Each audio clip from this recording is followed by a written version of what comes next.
Le marché aux esclaves de Talrêve vibrait d'un rythme chaotique, une symphonie de cris de marchands, de chaînes cliquetantes et du bourdonnement des chants de force de basse qualité sous le fragile auvent hétéroclite des étals. L'air était saturé de l'odeur de métal humide, d'épices extraterrestres et de désespoir.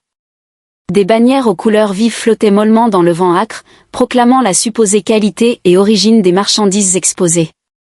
Pourtant, aucune publicité criarde ne pouvait masquer le désespoir gravé sur les visages des esclaves. Aroncal se tenait au bord de la foule, les mains enfoncées dans les poches de sa veste usée, un humain parmi des dizaines d'espèces extraterrestres. Il s'était habitué à se démarquer, bien qu'il préfère se fondre dans la masse.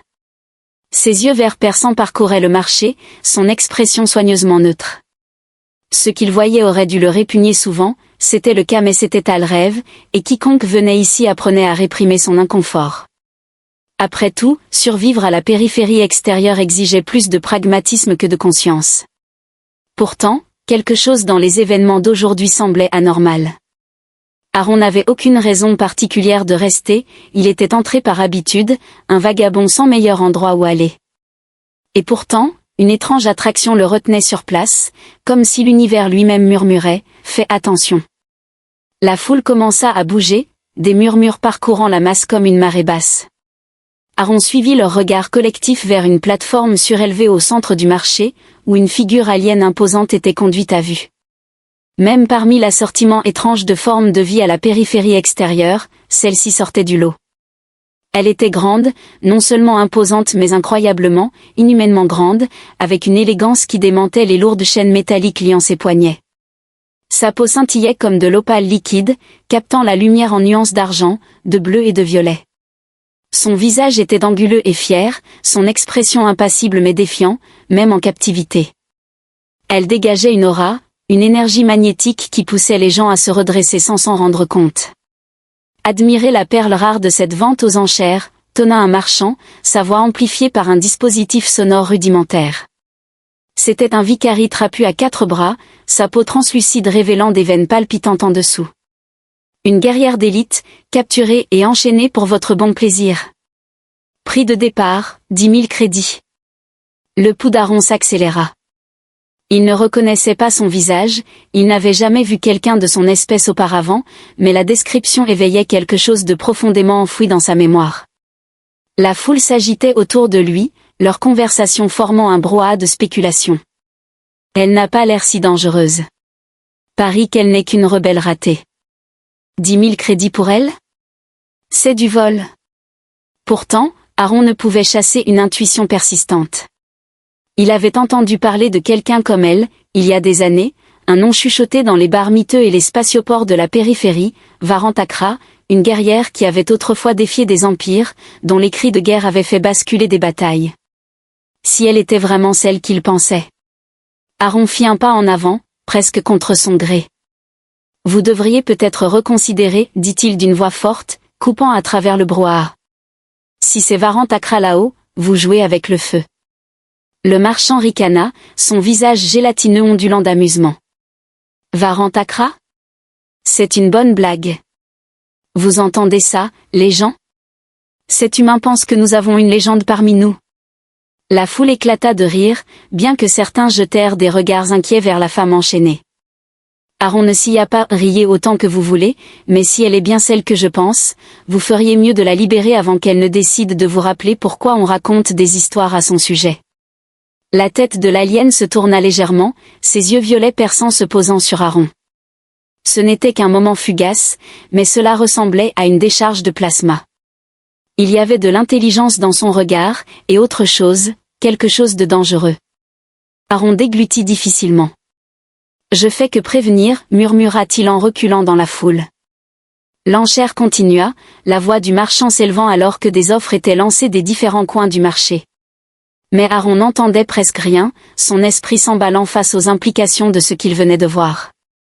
Si c'était vraiment Varan, pourquoi était-elle ici? Et surtout, que se passerait-il lorsqu'elle déciderait qu'elle en avait assez? Ses pensées furent interrompues par une brusque traction sur sa manche. Il se retourna pour découvrir une petite créature insectoïde aux yeux perçants et aux antennes frémissantes, qui le fixait. « Tu cherches la mort, humain » siffla-t-elle. Merci pour ta confiance, répliqua Aaron avec ironie. Je le mettrai sur ma pierre tombale. La créature cliqueta des mandibules, manifestement peu impressionnée par son humour. Si c'est Varantakra, tu viens de te faire une cible. Les gens ici n'aiment pas qu'on leur rappelle qu'ils sont idiots. Notez, répondit Aaron, bien que son regard retournât vers la plateforme. L'enchère atteignait son apogée avec une offre finale exorbitante scellant la vente. Le marchand grimaça de triomphe alors qu'il aboyait des ordres à ses gardes pour préparer la cargaison pour le transport. Mais quelque chose se passait sur la plateforme. Aaron le vit avant tout le monde. Les mains de Varan, malgré les lourdes chaînes, ajustaient subtilement leur position. Sa posture changea, n'étant plus celle d'une captive vaincue, mais d'un ressort prêt à se détendre. « Oh non » murmura Aaron, son pouce accélérant à nouveau. Le premier garde ne vit jamais venir l'attaque. Les chaînes de Varan éclatèrent dans un fracas de tonnerre, le métal brisé volant en éclats mortels. En un clin d'œil, elle avait désarmé le garde le plus proche et retourné son arme contre lui. La foule éclata en cris alors que Varan se déplaçait avec une précision mortelle, un flot de mouvements qui semait le chaos sur son passage. Aaron se baissa lorsqu'un tir d'énergie passa à quelques centimètres de sa tête. Yep, marmonna-t-il, c'est définitivement Varantakra. Alors que le marché plongeait dans la panique, Varan sauta de la plateforme, son regard se verrouillant à nouveau sur Aaron. À son immense soulagement mêlé de terreur, elle courut vers lui. « Bouge » ordonna-t-elle, sa voix basse et menaçante. « Pourquoi moi ?»« Maintenant. » Aaron n'eut pas besoin qu'on le lui dise 2 fois. Il se mit à courir, Varan sur ses talons, alors que le chaos du marché s'effaçait derrière eux, remplacé par le labyrinthe des rues de Talrêve. La voix d'Aaron monta d'un octave alors qu'il évitait de justesse de trébucher sur une caisse abandonnée. Sérieusement, je voulais juste prévenir ces idiots. Si quelqu'un a des problèmes maintenant, c'est bien moi. Véron ne répondit pas. Ses yeux violets scrutaient leur environnement. Elle se déplaçait avec la grâce d'un prédateur, des pas précis, un regard calculateur. Aaron, en revanche, trébuchait sur le sol inégal, ses nerfs s'effilochant un peu plus à chaque seconde. Derrière eux, les cris chaotiques des traqueurs résonnaient de plus en plus fort. Des tirs de blasters ébraient l'air, carbonisant les murs et faisant pleuvoir des étincelles. « Arrêtez-les » hurla une voix. « Ne les laissez pas s'échapper !» « Oh, fantastique !» marmonna Aaron. « Ils ont des discours de motivation, maintenant. » D'un geste brusque, Véron agrippa son bras et le tira dans une ruelle latérale. Sa poigne était d'acier, et Aaron grimaça lorsqu'elle le plaqua contre un mur. « Silence !» siffla-t-elle, son expression aussi froide et acérée qu'une lame. Aaron ouvrit la bouche pour protester, mais se ravisa. Véron colla son dos au mur opposé, sa peau iridescente se fondant avec les lumières vacillantes.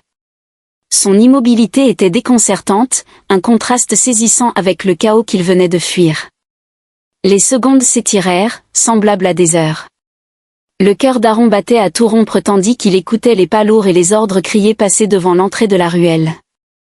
Il risqua un coup d'œil vers Véron, qui restait immobile et imperturbable, les yeux fixés sur les ombres. Finalement, le bruit commença à s'éloigner.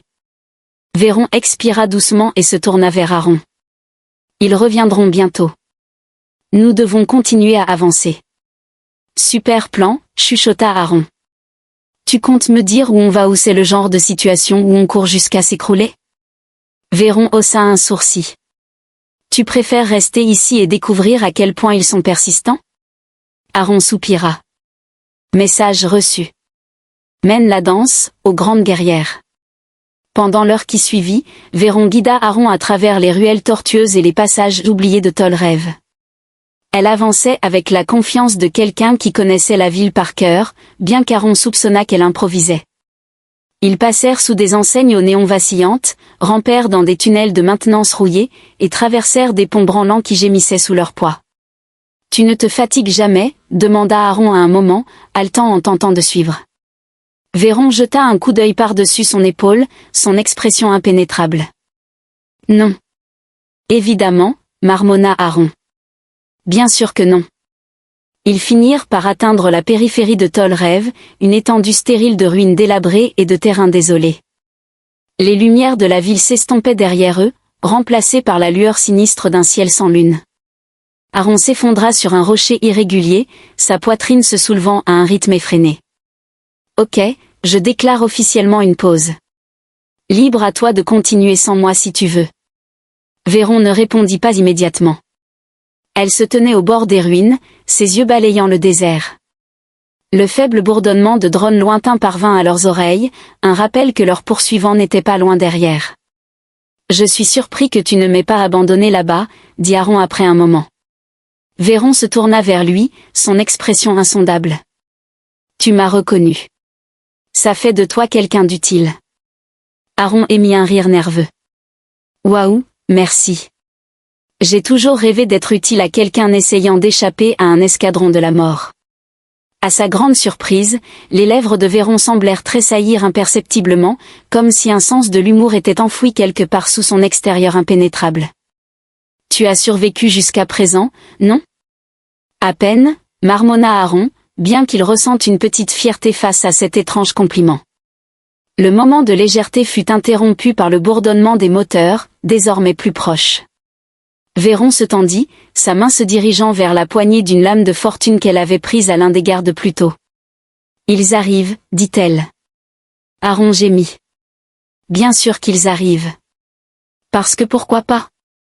Ce n'est pas comme si j'espérais une nuit paisible sous les étoiles, ou quoi que ce soit. » Véron ignora ses plaintes et le tira sur ses pieds. « Reste près de moi. Si nous nous séparons, tu ne tiendras pas 5 minutes. » Aaron ne pouvait pas contredire ça. Alors qu'il se remettait en mouvement, il jeta un coup d'œil à Véron.